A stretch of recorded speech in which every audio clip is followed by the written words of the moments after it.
사도신경으로 우리의 신앙을 고백하겠습니다. 나는 전능하신 아버지 하나님 천지의 창조주를 믿습니다. 나는 그의 유일하신 아들 우리 주 예수 그리스도를 믿습니다.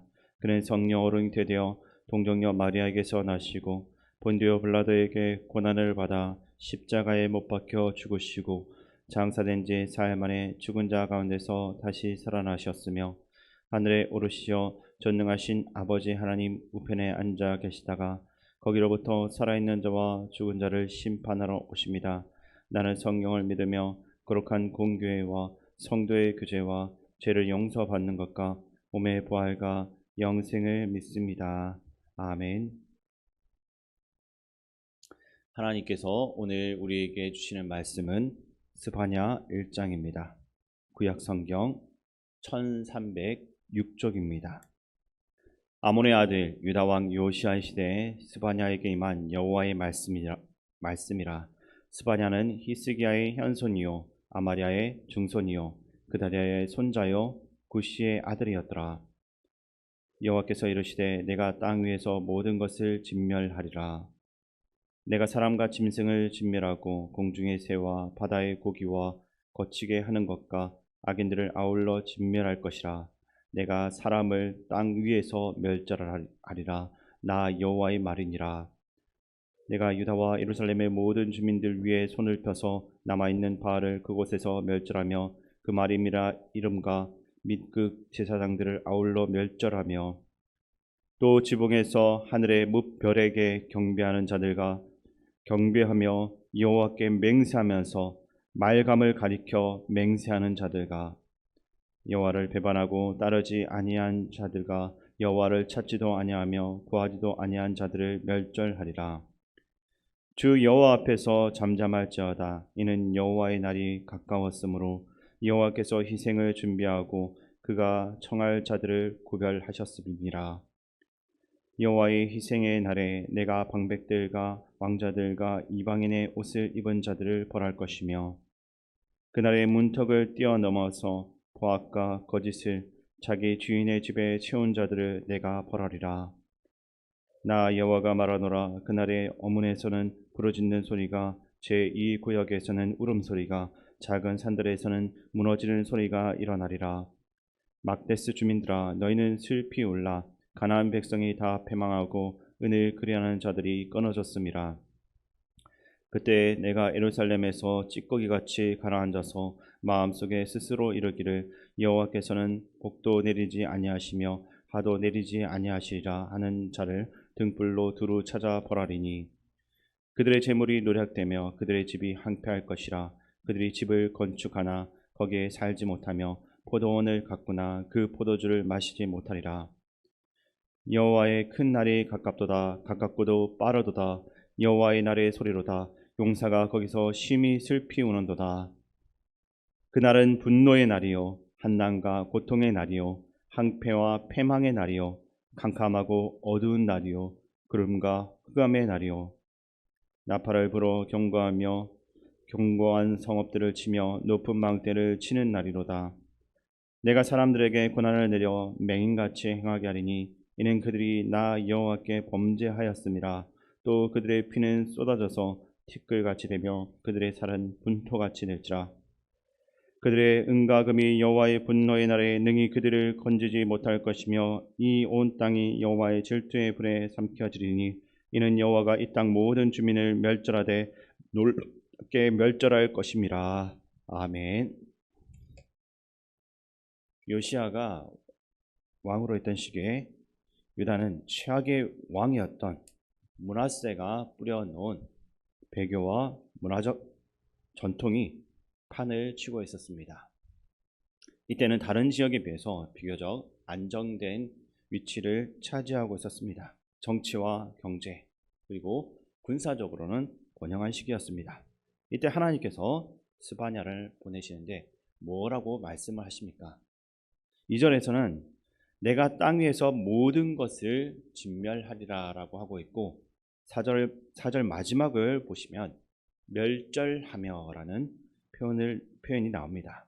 원문에서도 서로 다른 단어로 사용하는데 진멸은 빼앗다라는 의미가 있고 멸절은 잘라서 완전히 제거해 버린다라는 뜻에서 더 가깝다라고 할 수 있습니다. 그러나 의미상 특별한 차이가 있는 것은 아닙니다.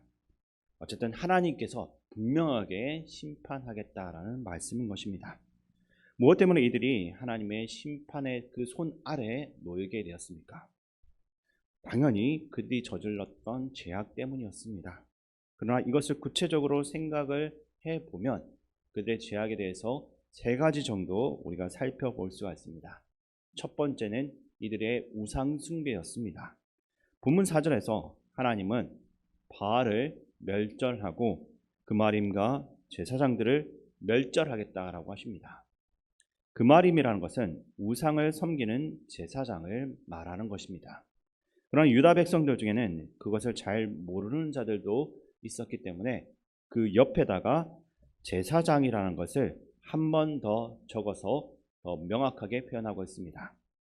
이들은 하늘의 1월 성신을 섬겼습니다. 천체 관측을 통해서 신의 결정, 신의 의지를 알 수 있었다라고 믿었기 때문입니다. 그래서 5절에 보면 이렇게 말하고 있는데 이 말씀 제가 읽어드리겠습니다. 또 지붕에서 하늘의 뭇 별에게 경배하는 자들과 경배하며 여호와께 맹세하면서 말감을 가리켜 맹세하는 자들과 아멘. 지붕에서 하늘의 뭇 별들, 수많은 별들을 경배하고 예배하고 있다라고 말씀하고 있습니다. 1970년도에 고고학자인 홀랜드라는 사람이 예루살렘에서 무려 600개의 작은 말 인형을 찾았습니다. 그것들 모두가 우상인데 그 인형들의 독특한 것은 이 말들의 머리에 태양을 상징하는 그런 장식이 달려 있었다라는 것입니다. 조사에 따르면 이것은 주로 주전 8세기 후반에서 7세기에 만들어졌다라고 하는데 천체 하늘의 묵별들을 숭배하는 그 사상이 가득 차 있었던 므낫세의 통치 시대와 스바냐의 활동 시대였다라고 합니다. 그리고 이들의 두 번째 죄악은 혼합주의입니다. 본문 5절을 또 보게 되면 여호와께 맹세하면서 동시에 말감을 가리켜 맹세하는 자들이 있습니다. 말감이라는 것은 밀곰, 몰록, 몰렉이라고 불리기도 합니다. 즉 왕이라는 뜻을 가진 암몬 사람들의 신입니다. 이스라엘 자손들은 이 말감도 자신들의 신으로서 섬겼습니다. 그러나 기억해야 할 것은 여호와 하나님을 믿으면서 그리고 똑같은 위치에서 말감도 믿고 있었다라는 말입니다. 두 신을 섬긴 것입니다. 이들은 하나님을 완전히 떠나고 버린 것은 아니었습니다. 형식적으로는. 그런데 하나님께 등을 지고 완전히 또 우상하게 간 것은 아니라고 할 수 있지만 이스라엘 백성들은 하나님을 섬기면서도 또 다른 신을 그와 같이 섬긴 것입니다. 한마디로 말도 안 되는 행동을 하고 있는 것입니다. 오늘 살아가는 우리도 마찬가지일 수도 있습니다. 우리는 하나님을 완전히 버린 적이 없습니다. 여전히 하나님을 경배하며 예배를 드립니다. 그래서 적어도 우상 숭배의 문제에 있어서만큼은 자유롭다라고 생각합니다. 그러나 우리의 마음과 생각에 정말로 하나님만이 살아계시는지 한번 생각을 해 보셔야 합니다. 내가 바라보고 내가 집중하고 내가 원하는 것이 정말 하나님의 뜻과 하나님의 나라뿐인지 한번 지금 생각해 보시기 바랍니다. 하나님을 섬기는 것의 반대가 우상 숭배가 아닙니다. 하나님을 섬기는 것의 반대는 자기 만족이라 할 수 있습니다.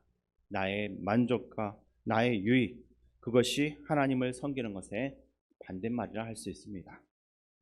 나의 만족을 위해 하나님도 경배하고 세상의 우상, 세상의 문화도 따라가는 것입니다. 또한 나의 유익을 위해서 하나님도 예배하고 세상의 재물도 찬양하는 것입니다. 그런가 하면 이들의 세 번째 죄악은 명목상의 형식적인 신앙인이 되었다라는 것입니다. 6절 말씀 우리 함께 읽겠습니다. 여호와를 배반하고 따르지 아니한 자들과 여호와를 찾지도 아니하며 구하지도 아니한 자들을 멸절하리라. 아멘. 여호와를 찾지도 않고 구하지도 아니한 자들이 그 속에 있습니다. 이들은 하나님께 관심이 없습니다. 명목상으로는 그리스도인이지만 철저하게 세속적인 사람들입니다. 이스라엘 백성이기 때문에 하나님께 속한 자들로 생각하지만 그 안을 들여다보면 오히려 하나님을 찾지 않는 사람들이었습니다. 몇 해 전 한 기관의 조사에 따르면 유럽 사람들 대부분은 여전히 자신을 기독교인이라고 밝히고 있다고 합니다. 근데 유럽의 교회 상황이 어떻습니까? 세속화가 너무 많이 진행되었고 교회의 쇠퇴 현상은 심각합니다. 그럼에도 불구하고 현재 종교는 무엇이냐라는 질문에 대부분의 사람들이 자신은 기독교인이다라고 대답을 한 것입니다. 특별히 이탈리아와 오스트리아 등의 나라에서는 80%가 넘는 응답자가 자신은 기독교인이라고 답을 했습니다. 영국과 프랑스, 독일 또한 70% 이상의 수치를 기록했습니다. 그러나 중요한 것은 이탈리아를 제외한 대부분의 나라에서는 주일 예배에 참석하는 기독교인들의 숫자가 너무 작다라는 것입니다. 기독교인이라고 스스로 말을 하지만 교회를 가지 않는다고 답을 했다라는 것입니다. 이것을 통해서 우리는 무엇을 알 수 있겠습니까? 명목상의 형식적인 기독교인들이 많다라는 것입니다. 진짜 신앙을 가지지 않았다라는 것입니다. 이것도 우상 숭배자, 혼합주의자와 동일한 모습이라고 할 수 있습니다. 왜 그러냐면 결국 자기의 만족, 자기의 유익을 쫓아가는 결과이기 때문입니다. 하나님을 믿지는 않지만 오랜 전통과 습관에 따라서 기독교인이라고 말을 할 뿐입니다. 그리고 하나님이 왕으로 계셔야만 할 그 자리에 자신이 왕으로 올라서게 된 것입니다. 하나님의 주권을 인정하지 않고 자신의 편의에 따라서 자기가 원하는 바에 따라서 하나님을 선택하고 다른 신도 선택하면서 자신의 취향에 따라서 완전히 다른 기독교를 만들어버린 것입니다. 그리스도인들은 자기 만족과 자기 유익이 아니라 오직 하나님의 만족과 하나님의 뜻을 위해서 살아가는 사람들입니다. 내가 보기 좋도록 나에게 유익한 것을 만들어서 하나님과 융합을 시키거나 그것을 같이 섞거나 필요에 따라서 진리를 이용하려고 하는 것이 아니라 온전히 주의 말씀을 따라가는 사람들이라고 할 수 있습니다. 자기 만족이 아니라 하나님을 만족시키고 하나님을 기쁘게 하는 우리의 삶이 되기를 바랍니다. 또한 자기 유익이 아니라 하나님의 유익을 위해 하나님 나라의 뜻을 위해서 오늘 살아가야 할 것입니다. 우리 마지막으로 본문 14절에서 16절까지 말씀 함께 읽겠습니다. 여호와의 큰 날이 가깝도다. 가깝고도 빠르도다. 여호와의 날의 소리로다. 용사가 거기서 심히 슬피 우는도다. 그날은 분노의 날이요 한난과 고통의 날이요 항패와 패망의 날이요 캄캄하고 어두운 날이요 구름과 흑암의 날이요 나팔을 불어 경고하며 견고한 성읍들을 치며 높은 망대를 치는 날이로다. 아멘. 16절에서 언급이 된 나팔의 이미지는 요한계시록에서도 나타나고 있습니다. 이것은 전쟁과 심판의 시작을 알리는 소리이고 결코 바뀔 수가 없는 분노의 심판이 내리게 되는 상황에 직면하게 되었음을 의미하는 것입니다. 이런 식으로 심판의 메시지를 전하는 것이 너무 우리에게는 무섭게도 느껴질 수도 있겠지만 이것은 그만큼 유다의 타락이 심각해졌다라는 것을 보여주는 것이고 그 타락을 해결할 수 있는 것은 이제는 처절한 심판밖에 없다라는 것을 알려주고 있는 것입니다. 죄는 심판을 피할 수가 없습니다. 그리고 하나님께서는 새로운 역사를 위해서 심판하시지만 그 심판 속에서도 하나님의 사람을 지키시고 그들을 통해서 새로운 역사를 이루어 가신다라는 것이 선지서의 공통적인 메시지라고 할 수가 있습니다. 그러므로 믿는 자들에게 심판은 두려움이 아닌 새로운 소망의 자리라고 할 수가 있는 것입니다. 오늘도 하나님을 경외하고 또 신뢰하며 우리의 자리 속에서 죄의 모습을 완전히 지우고 주의 역사를 기대하며 소망하는 그러한 삶을 살 수 있기를 주님의 이름으로 축원드립니다. 아버지 하나님, 세상이 가지고 있는 가치와 욕심들을 그대로 가지면서도 신앙의 모습도 형식도 가지려는 우리의 연약함이 있습니다. 그러한 모습이 제약된 것임을 깨닫게 하시고 주님의 말씀 속에서 우리의 삶을 돌이킬 수 있는 믿음의 자녀들이 되게 도와주옵소서. 심판의 시대에 하나님의 새로운 역사를 이루어갈 수 있도록 우리를 사용하여 주옵소서. 새로운 구원의 역사를 이루실 예수님의 이름으로 기도드립니다. 아멘. 주기도문으로 예배를 마치겠습니다. 하늘에 계신 우리 아버지, 아버지의 이름을 거룩하게 하시며 아버지의 나라가 오게 하시며 아버지의 뜻이 하늘에서와 같이 땅에서도 이루어지게 하소서. 오늘 우리에게 일용할 양식을 주시고 우리가 우리에게 잘못한 사람을 용서하여 준 것 같이 우리 죄를 용서하여 주시고 우리를 시험에 빠지지 않게 하시고 악에서 구하소서. 나라와 권능과 영광이 영원히 아버지의 것입니다. 아멘.